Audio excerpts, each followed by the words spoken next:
Let me, say that, man. This is part 4. Spiritual realm. Fear Yahweh, honor Yahweh, healthy fear of Yahweh. Spiritual realm. He controls all spirits, demons, angels, demons. They all fear Yahweh.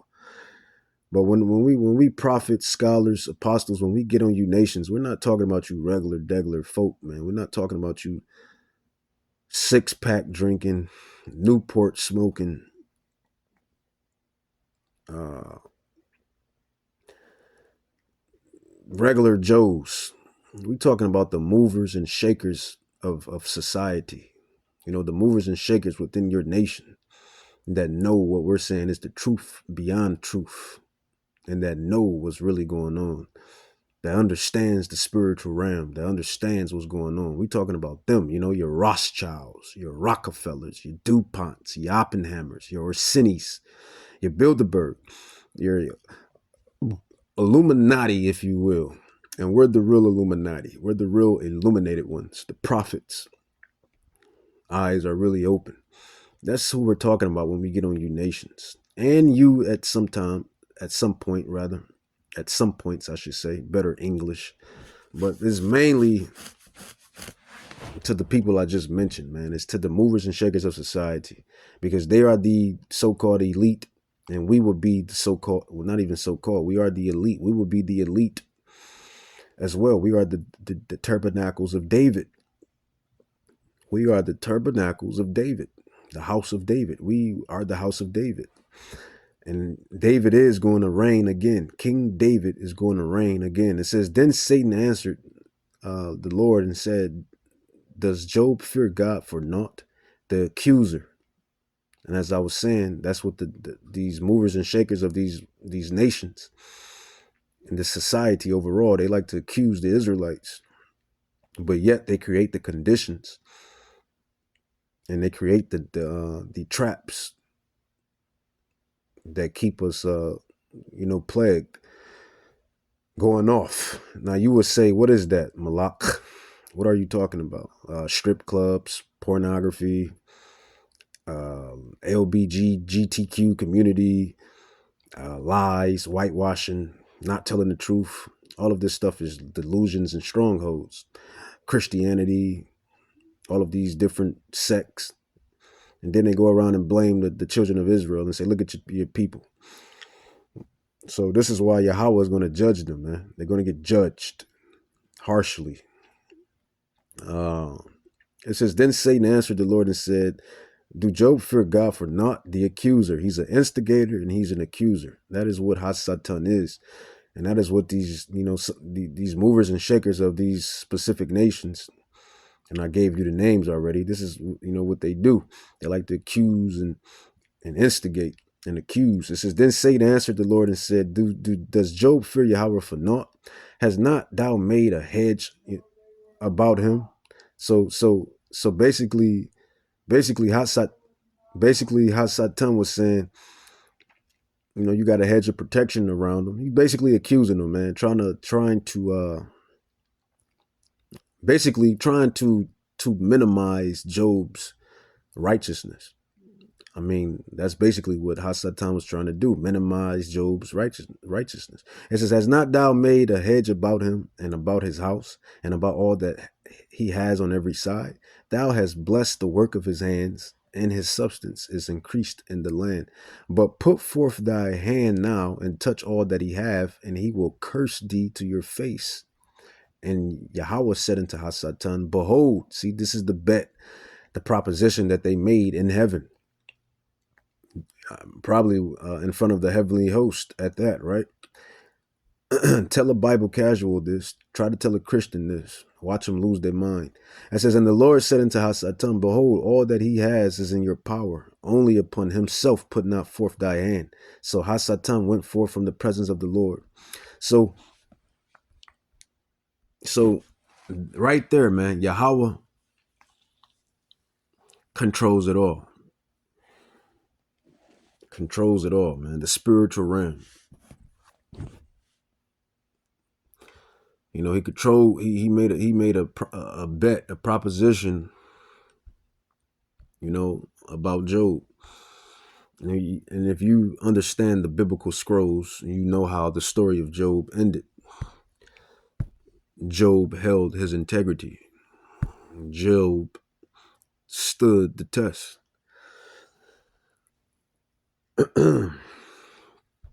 Job stood the test.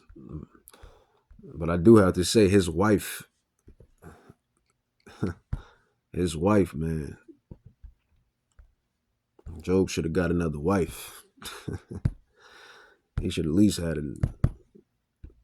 mean, he could have still kept his wife, but he could have got another one. I would have got me another wife. But because if you understand what she did, what she was trying to tell him to do. But I beg to differ. Let's move right along. This is why these women, man, when this stuff start hitting the fan, and you hear the prophets and the apostles say this about the women, and I really can't fault the women like that now that I just spoke on it, because they are the weaker vessel. They are the weaker vessel, spiritually, physically, mentally. And let's not get it twisted. You may have some anomalies to where you got some women that's physically stronger, mentally stronger, spiritually stronger than men. But for the most part, it's just what it is, an anomaly. Majority of the time, the man is spiritually, mentally, and physically stronger.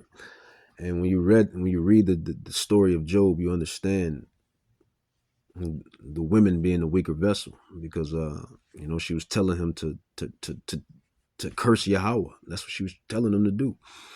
When you go into the account, I don't like to say stories because it makes it sound like this stuff is made believe, but this stuff is not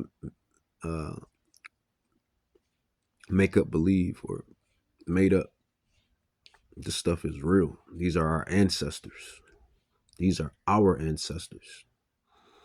These are our ancestors. You so-called blacks, Hispanics, and Native Indians. These are your ancestors. Those whose fathers go back to the ancient royal regal sons of Jacob. These are our ancestors. These are our life accounts. I'm going to start calling them life accounts because their story makes it sound like it's make-believe.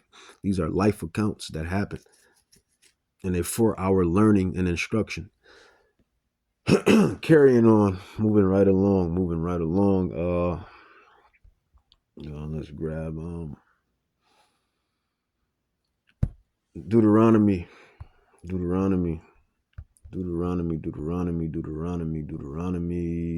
Yahweh, the spiritual ram, man. The demons fear with trembling. The angels fear with trembling. How much so should you Israelites, and really all of you nations, all of the heathen nations, how much more shall we fear and honor and have that reverence of Yahweh Bahashem Yahweh Shai? Deuteronomy 7:21. And we're going to precept, continue to precept upon precept. That is how you unlock the Da Vinci Code of the Bible. This is how you understand it, the precept upon precept. Deuteronomy 7:21. It says, thou shalt not be affrighted at them, for Yahweh, your power, is among you, a mighty God and terrible. He's a terrible power. Deuteronomy 32. Deuteronomy 32, 39. Deuteronomy 32, 39. It says, see now that I am Yahweh. That's who the I is, Yahweh. Even Yahweh, I am he, and there is no God power with me. I kill. So it's not Hasatan, and it's not the demons per se. Like they carry out the initial order. Another analogy that I like to give within these lessons, if you've been following my ministry, you know that another analogy that I use within my lessons and my breakdowns and this scholarship, this apostleship, this ministry, you know that I use the Godfather analogy a lot. Sports analogy and Godfather analogy, and the antagonist-protagonist analogy. I use those a lot in these lessons. And this is what Yahweh is. He's Don Corleone. Where you think they got it from? Where do you think the writers of Don Corleone, the Godfather, got it from? They got it from the Bible.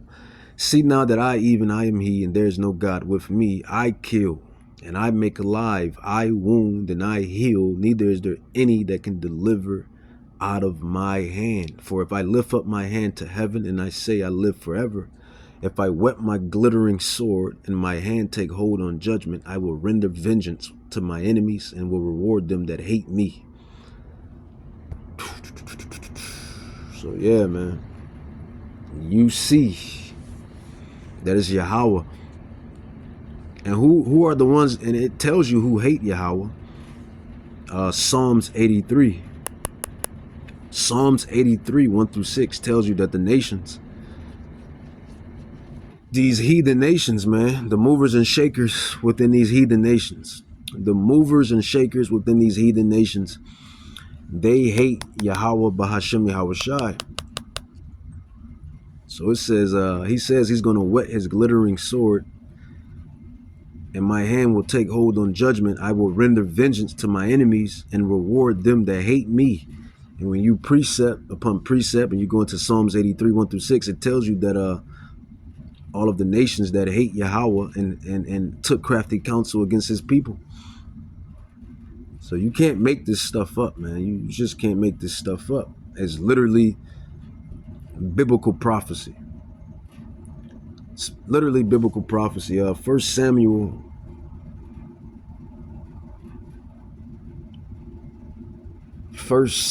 2:6, and I'll read 7 as well.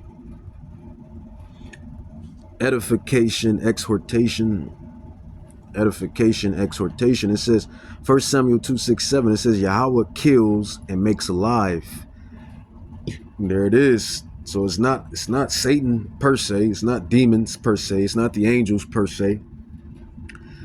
It's not even the animals, the teeth of wild beasts, the storms, the tempests, other humans per se, plagues, famine, sickness per se, because there's a spirit behind all of those. It's Yahweh that does it ultimately. It says Yahweh kills and makes alive. He brings down to the grave.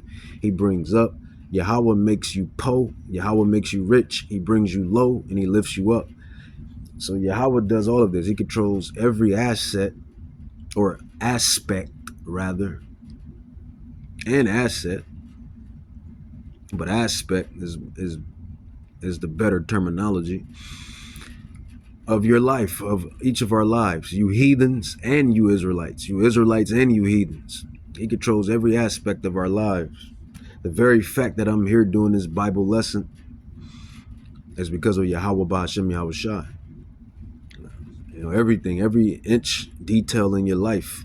And we know that is true because he tells you if a sparrow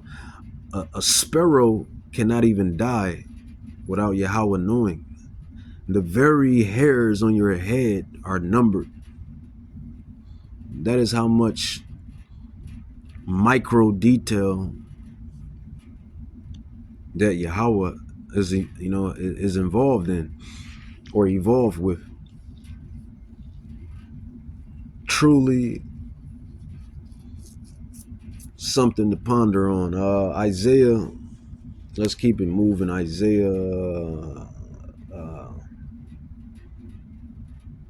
Isaiah, we can go to Isaiah, Prophet Isaiah chapter 10, verse 5. Now this is going into Yahweh, how he stirs up the spirits, the spiritual realm, how he stirs up the spirits of the nations. Anything that got a spirit in it, he can stir it up, make it do what it do. Because once again, Hebrews 12:9, he is the father of spirits. All of his creation has his spirit in it. So he can control all the spirits. So it says, "Oh, Assyrian," whenever Jacob, the Jacobites, the Israelites, whenever we went off, Yahweh will raise up the heathens, the Gentiles, to come against our nation. That's just the cold cut facts. It says, "Oh, Assyrian, the rod of my anger." and the staff in their hand is my indignation. I will send him, the Assyrians, against the Israelites, a hypocritical nation, which is the Israelites, and against the people of my wrath will I give him a charge to take the spoil and to take the prey and to tread down them that to tread them down like the mirror in the streets. So whenever we went off, Yahweh will stir up the spirits of nations to come against the children of Israel. And in the same matter, Yahweh is going to raise up the spirits of the Israelites to come against these heathens. And that's where you see the fall of Babylon, and you see all of the other prophecies, and you see the Judah being rose up like a lion, and Benjamin being rose up like a wolf, and all of the nations, Simeon, Issachar, Naphtali, Gad, Reuben, Ephraim, Manasseh. When you see all the tribes rise up, that's Yahweh putting the spirit on the Israelites to do, the same. So it's going to get real. It's going to get real steep out here when Yahweh raises up the tribes. It says, which he's doing on a spiritual scale. There goes that number again. And I heard the number of them which were sealed. And I heard the number of them which were sealed. And there were sealed 144,000 of all the tribes of the houses of Israel. But when Yahweh brings forth the prophecies, man, 2nd Esdras 15:16, 2nd Esdras 9, Matthew 24, and you see that happening. Prophecy just taking place. These nations are going to be in a pitiful case. Pitiful case. It says, Isaiah 13, it says, behold, the day of Yahweh comes cruel, both with wrath and fierce anger, to lay the land desolate, and he shall destroy the sinners thereof out of it. And what is a sinner? A sinner is one that transgresses the holy law. And how do you transgress the holy law? By, committing fornication, committing adultery, stealing, covetousness, breaking the Shabbat, the laws, the commandments. That is what sin is. At the same token, we're not under the law. We're under grace, but we're still governed by the law. Yahushai's sacrifice, his blood is what we're under, the grace. But just because we're washed in that blood doesn't mean, you just go out there and just transgress the holy commandments. See, that's what a Bible casual or a Christian can't comprehend. Most of them anyway. It says, for the stars of heaven and the constellations thereof shall not give their light. The sun shall be darkened in his going forth, and the moon shall not cause her light to shine. And I will punish the world for their evil and the wicked for their iniquity. And I will cause the arrogancy of the proud to cease, and I will lay low the haughtiness of the terrible.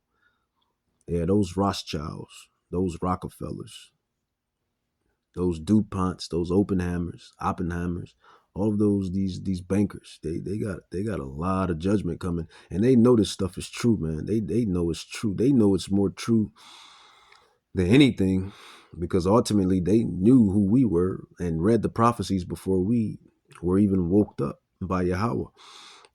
They been knew this day would come.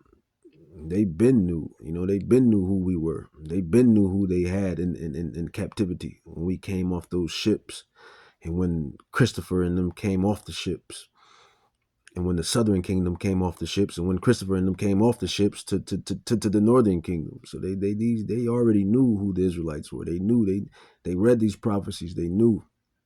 And while we were, in our I'm gonna call it blackout.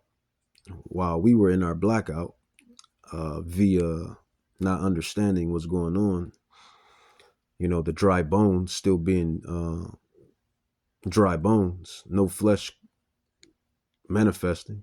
While we were in that state, they read the prophecies. They know what's what. They know what's coming. They know the second coming. They know the color of Yahweh Shah, the angels. They know all of this technically before we did. Right? So they know what we're saying and stating is the truth of all truth. It's nothing but the truth. And they know that time is short. This is why the next lesson is going to be I'm probably going to call it uh, I'm going to call the next lesson biblical breakdown, a digital utopia for them, but a digital dystopia for you. That's going to be the next lesson, and I'm going to go into the the MOTB, because that's what's really coming down the pike. You see, you hear, can you conceive, do you believe? And that's what's really coming down the pike, the next big prophecy. But I'm digressing. Let's stay on topic. The spiritual realm, it got the spiritual realm. Just imagine what the spiritual realm is. That spiritual realm has to be a marvelous, tremendous, glorious realm. Well, it got to be, right? Because the Father of spirits, he dwells and reigns in the spiritual realm. So the spiritual realm must be marvelous. It has to be marvelous. It has to be a marvelous yet terrible realm, because both sides coincide within the spiritual realm, the left hand and the right hand. So just as much as it is marvelous and tremendous and magnificent and stupendous, it's the other side of it as well. Pretty much. And that's what we're getting into, the spiritual realm. These prophecies, these precepts, these scrolls, ancient wisdom, top tier knowledge, top tier wisdom. Let's bring it out. Let's go with a couple more. Let's go with 1 Kings 22. 1 Kings 22, 1 Kings, Solomon, David, Saul, Hezekiah, Nehemiah. Well, Nehemiah was the prophet, but the kings, Jeroboam, Rehoboam, Hezekiah, all of our ancestors. These are all of our ancestors. They are black and brown men and women, Israelites. First Kings, and like the one elder say, Brother Malcolm. I noticed he bring this out. When the Edomites say, and we was kings. The Edomites, they love saying, and we was kings. And we was kings. Really, they say, and we was kings in Ish. But we really were the kings. We really were the kings. We really were the Vikings. When you unravel this witchcraft, the deception that this man has bestowed upon the earth, you unravel everything. You understand that everything was a lie. We really were the Vikings. The Vikings weren't Edomites. The Spartans weren't Edomites. The Moors weren't Edomites. The Egyptians weren't Edomites. So when you unravel history and you dive into history, man, you really understand what this devil has done. And like we tell you time and time past, the devil is not, it's not a short red figure with a porch with a pitchfork sitting in hot hell. In hell, the hell theory or the hell doctrine is not even, it's not even valid, because there's too many precepts that expound on that counters the hell doctrine. And then, like one of like the elder Tahar says, which it makes a lot of sense. You see, you conceive. If hell was so real, then why wasn't it put inside the cursing? Why didn't Yahweh say, if you break the laws, statutes, and commandments, all of you Israelites will burn in hell? Aha! Aha! Aha! And that was an amazing conclusion. But my conclusion, before I heard that conclusion, was if the hell theory and the hell doctrine was really real, Yahweh Shai says those that pierced him will see him. Wouldn't those that pierced him, that gave him up, give us Barabbas or Barabbas, however you want to pronounce that damn thief or murderer. I don't know which one he was. However you want to pronounce his name, Barabbas, I don't care. He's not a man of honor. He was a wicked man. That's why he was up there. Anyway, but if the hell theory and the hell doctrine was truly concrete, Yahushua says, though, when he comes back for the second coming, he says the spirits that pierced him are going to see him again. Wouldn't those spirits be burning in hell for giving up the Son of God and for torturing the Son of God? Wouldn't those spirits deserve to be in hell? And if anybody deserves to be in hell, wouldn't it be Esau? I'm just using my logic. I'm just using logic. I'm just using my brain cells. I'm using the Holy Spirit. Ultimately, I mean, if hell did exist, then the Edomites they got first class tickets, right? All right, I rest my case on that, man. And there's other precepts that talks about the spirits regenerating, coming back in their lots. It's just when you really unravel the Bible, you learn that it was deception, more deception and more lies. But the spiritual realm, Isaiah, what was it? Prophet Isaiah. No, First Kings, and we're gonna cut the lesson short. I think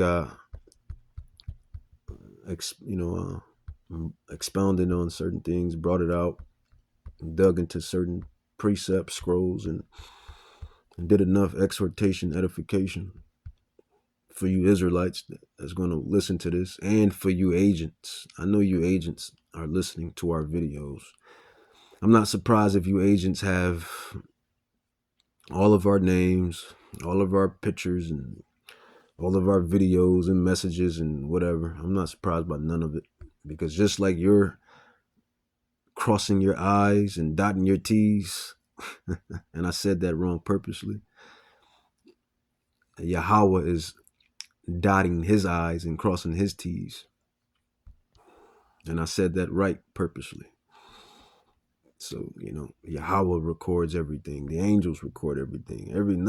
That's another thing I say within these lessons. Nobody gets away scot-free. I don't care who you are. The Israelites, look at us. We're the chosen. We're the creme de la creme. We're the creme de la creme. We're the creme de la creme. We're the cream of the crop. And look at us. Look at the state, overall state that our people is in, that we're in. Nobody gets away scot-free. So how do you heathens and you Gentiles, why do you think you're going to get away scot-free for all of the stuff that your people and that you do? All of the lies, deception, all of the stuff that's coming out. Yahweh put his own people through captivities. Judged his people. Captivities, judgments. How much more, or how much so will he do to nations that he's to nations that he really don't even deal with like that? He really don't deal with at all. Really, honestly, I'm just calling a spade, man. I'm just telling you the truth, nothing but the truth. 1 Kings 22. This is why, them Rothschilds, man, you Rockefellers. This is why they're building the underground cities. This is why they got those bunkers. They know Hamashiach is coming, man. They know Hamashiach, Yahushua, is coming. 1 Kings 22, it says, and Yahweh said unto him, wherewith? And he said, I will go forth, and I will be a lying spirit. So here again, Yahweh is using I don't know if this was an angel or a demon. I don't know if this spirit was from the left hand or the right hand, but the spirit was a lying spirit unto false prophets, or a false prophet Ahab. It says, and Yahweh said unto him, wherewith? And he said, I will go forth and will be a lying spirit in the mouth of all his prophets. And he said, thou shalt persuade him and prevail it also. Go forth and do so. Now, therefore, behold, the Lord had put a lying spirit. Tell a Bible casual this. Tell a Christian this. Try to tell a Christian and a Bible casual. And I told you what casual means. Casual means you casually do something. You know, you're a casual fisher. You're a casual basketball player. You're a casual football player. You're a casual reader. It means you do it, but you're not dedicated. And this is what we got to deal with. This is what the prophets of Yahweh, Bahashem Yahweh Shah, has to deal with. Christians and Bible casuals. People that don't understand nothing at all because they don't have the spirit. First and foremost, they wasn't chosen according to John 6:44, right? Ephesians 1:4, right? And then again, they don't have the Holy Spirit, the Rakah Kadash, the Rakah Kadash, the Rakah Kadash. It's not supping with them. It's not vibing with them. So they can't understand these scrolls. They can't understand the meat, the thick meat of the scriptures. They can understand the milk, but they can't get the thick meat. It says in Yahweh, but tell a Bible casual and a Christian that Yahweh creates evil. Tell a casual and a Bible Christian that Yahweh controls both sides of the spirit realm, the left hand and the right hand. Tell a Bible casual and a Christian that technically Satan and the demons are not really evil. They're just doing what they were created to do. They're following their orders as planned. And we know the angels follow their orders as planned. Try to tell that or express that. Watch a casual and a Bible casual and a Christian lose their, you know what? It says, and the Lord said unto him, wherewith? And he said, I will go forth and I will be a lying spirit in the mouth of all his prophets. And because Yahweh is sovereign. He's all sovereign. He controls it all. He created it all. That's the thing. That's the key that they seem to not comprehend. It says, I will be a lying spirit in the mouth of all his prophets. And he said, thou shalt persuade him and prevail also. Go forth and do so. It says, now therefore, behold, the Yahweh had put a lying spirit. It didn't say Satan, Hasatan put a lying spirit. It didn't even say the demons put a lying spirit. It said Yahweh has put a lying spirit in the mouth of these thy prophets, and Yahweh has spoken evil concerning thee. Look at that. And then another account. What's another account, man? Life account. I don't call them stories. Like I said, I'm about to stop calling them stories and call them life accounts, because these things they happen. They're records, historical, spiritual records. They're not stories. It's real life. And the spiritual realm is realer than what one mere mortal would think. The spiritual realm is definitely real. I didn't have my encounters of the spiritual realm, so I know it's real. And if I'm being all the way honest, and I can only be honest and truthful, those encounters that I had of the spiritual realm, I was doing stuff I ain't had no business doing. And Yahweh was judging me. Yeah, the spirit realm is real. Spiritual realm is real, buddy. It's realer than what you think. And this is why you got to stay prayed up and fighting this flesh. And, the kryptonite of the gods, so we can get back to sovereignty, get back to godhood. Israel. Back to godhood, but you know what? I'll roughly paraphrase it. Yahweh controls both sides in so much that King Saul, there it is, King Saul. When King Saul disobeyed Yahweh, Yahweh Yahweh vexed him with a demon. How about that? When King Saul disobeyed Yahweh, Yahweh vexed him with a demon. Tell a Christian or tell a Bible casual that it wasn't Hasatan that vexed King Saul with a demon. It was who they call God. Tell them that. Try to tell a Bible casual and a Christian that God vexed King Saul with a demon. It wasn't Satan. Watch them lose their, you know what. It says King Saul was vexed. I'm going to go to chat. Chat breaks it down. It says King Saul was vexed by Yahweh's demon, because that's what it is. It's Yahweh's demon. All of the demons are Yahweh's. All of the demons are Yahweh's. All of the angels are Yahweh's. He is the father of spirits. Hebrews 12:9. It says King Saul was vexed by Yahweh by his demons. So King Saul was vexed by Yahweh by his demons. Let's see what chat brings up. Yes, that's absolutely right. It says the King James Version clearly says that Yahweh, the Lord, allowed an evil spirit. What is an evil spirit? It's definitely not an angel. It's a demon. This is a left-hand spirit. It says to vex or trouble King Saul after he turned away from obedience. See, that's what happens. It says, here's the passage. It says 1 Samuel 16:14-15. It says, but the spirit of Yahweh departed from King Saul, and a demon from Yahweh troubled him. It says evil spirit from the Lord, but from Yahweh troubled him. And Saul's servant, and so much so that even Saul's underlings recognized this. It says, and Saul's servant said unto him, behold, now a demon, evil spirit from God troubles you.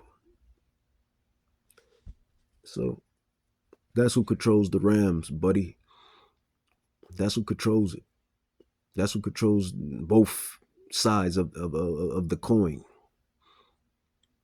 That's who controls both sides within the Ram, the left hand and the right hand. How can you compete? I mean, how can you compete with something like that? And this is why he is known as a terrible power.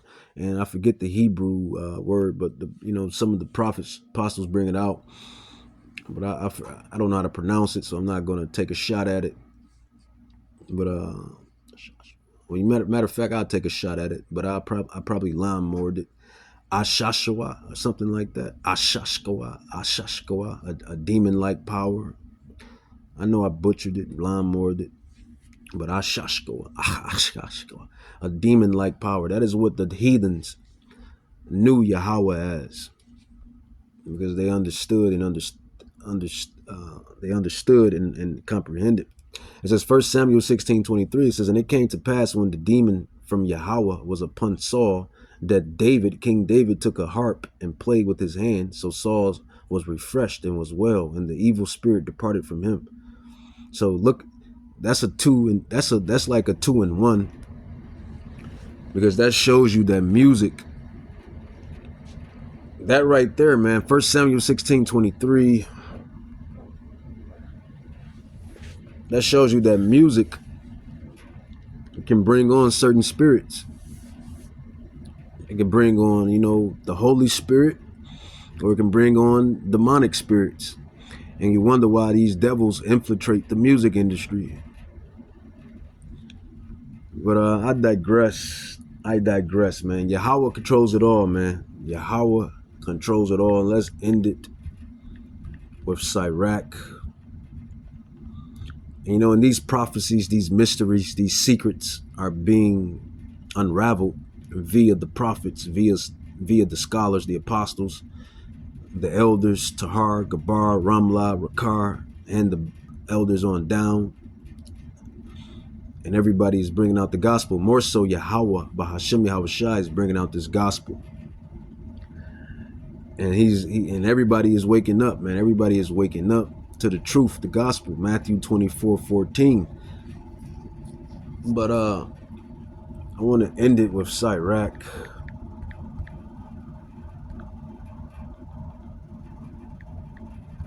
Sirach 18, 1 through 3. Sirach 18, 1 through 3. And I'll end it with this. It says, Sirach 18, 1 through 3. It says, He, which is Yahweh, the Ancient of Days, Yahweh, Bahashem Yahushai, Yahweh, the Father. Hebrews 12 and 9, the Father of spirits. It says, He that lives forever created all things in general. You Israelites, you heathens, the animals, the insects, the microorganisms, the macroorganisms, if that's even a word. But oh well, I just made it up. You got microorganisms. Why you can't have macroorganisms? The trees, the plants, the waters, the mountains. It says, He, Yahweh that lives forever, created all things in general. Yahweh only is righteous. Very much so. As long as we're in these corrupted bodies, this kryptonite, that's very much so. Yahweh is only righteous, and there is none other but He, who governs the world with the palm of His hand, in all things, demons, in all things, humans, in all things, bugs, trees, plants, in all things, waters, hurricanes, tornadoes, fire, in all things, angels, chariots, UFOs, UAPs, in all things, dogs, cats, and all things obey His will, for He is the King of all, by His power dividing holy things among them from profane. And with that, I'm going to say Kahalamla, Yahweh, Bahashem, Yahushai, Bahashem, Rakakadash, Barakata Yahweh, Barakata Yahweh. The spiritual realm is realer than what one would think. And you see the prophecies happening every day. Every day we're living through prophecy.